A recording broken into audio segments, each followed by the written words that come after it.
Думаю, последнее, что приходит в голову большинству людей при слове «Таджикистан», это образ коллекционного антикварного автомобиля. Скорее «Газель» или «Копейка Жигули», не в обиду будет сказано. Но не создавайте себе стереотипы. Они на то и созданы, чтобы их ломать. В республике много настоящих ценителей, фанатов ретро-автомобилей. В поисках какого-нибудь грузовика военного времени или Кадиллака, выпущенного ограниченным тиражом в 50-х, они ездят по дальним весям и кишлакам. И, как ни удивительно, находят именно там, в глухих таджикских кишлаках, а не на выставке где-нибудь в Монте-Карло. Не все вещи с годами дешевеют. На этом поле таджикские коллекционеры выставили старые автомобили. Они имеют свою цену, историю и личную характеристику. Это первая такая выставка для Таджикистана. Выставку «Авторетро Душанбе» приурочили ко дню рождения столицы. Местные коллекционеры выставили 80 автомобилей 1931-1970-х годов выпуска. 20 лет тому назад.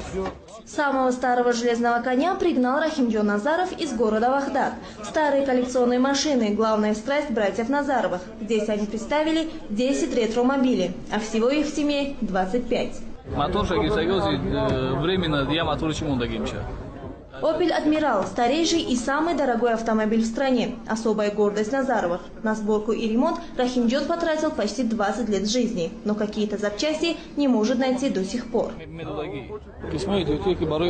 Для «Опель Адмирал» найти запчасти очень сложно. Какие-то мы приобретали за рубежом, некоторые переделывали сами. Сборка таких автомобилей – очень тяжелая работа, требующая терпения. Сейчас осталось немного доделать. Как все закончим, тогда подарим городу.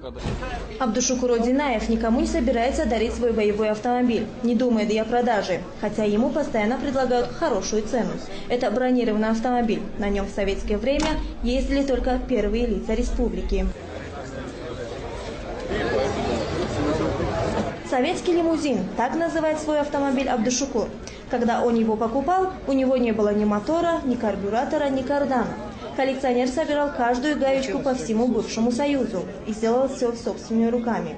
Лимузин по всем меркам раритетный. Эту марку выпустили в 30-х годах в количестве всего 12 штук.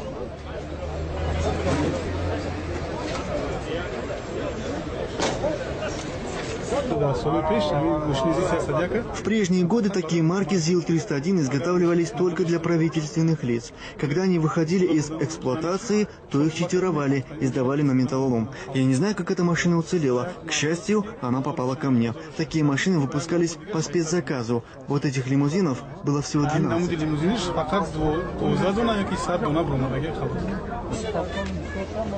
Выставка коллекционных автомобилей стала неожиданным подарком для неизбалованных душанбинцев. Видя такой интерес, власти города предложили клубу ретроавтомобилистов помещение для их драгоценных антикварных экземпляров. Антикварными автомобилями в Таджикистане владеют и министры, и простые смертные. Это особая национальная любовь. Попавшие на выставку, иностранные экспаты не скрывали удивления, что в такой небогатой стране есть такие авто и такое сообщество коллекционеров-фанатиков.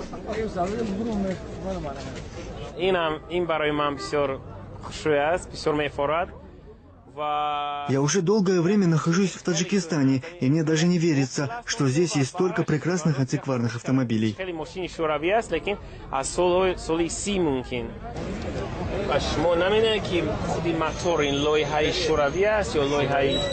Англичанин Дэвид Харпер в Душанбе впервые увидел модель старой европейской машины. Это знаменитый «Опель», который делали на заказ для первых лиц государств.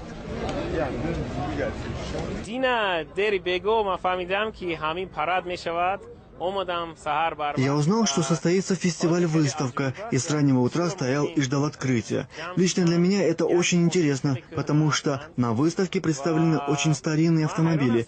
Я, честно говоря, удивлен, что такие машины попали в Душанбе, и как они хорошо сохранились. Некоторые из них так шикарно отремонтированы, что, глядя на них, вспоминаешь былые времена.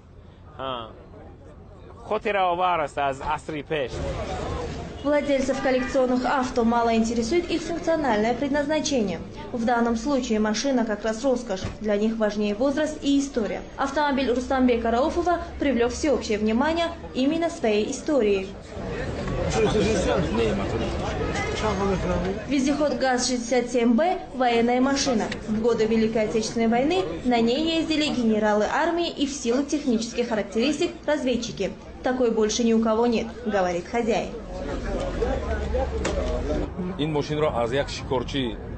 Этот автомобиль 1941 года производства. Я купил его у русского мужчины, дяди Саши из Шахритовского района. Машина была в ветхом состоянии. Я покрасил ее в заводской цвет, а запчасти купил за границей.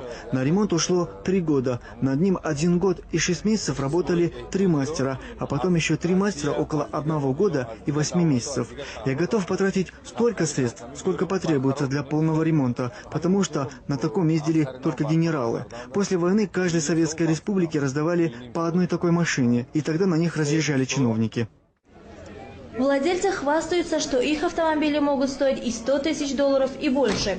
Но специалисты говорят, что пока это все же хобби для избранных. Вот и на первой выставке «Авторетро Душанбе» ни одной сделки не заключили. Люди предпочитали фотографироваться на фоне красивых машин и заглянуть внутрь. Но вот про цены никто не спрашивал.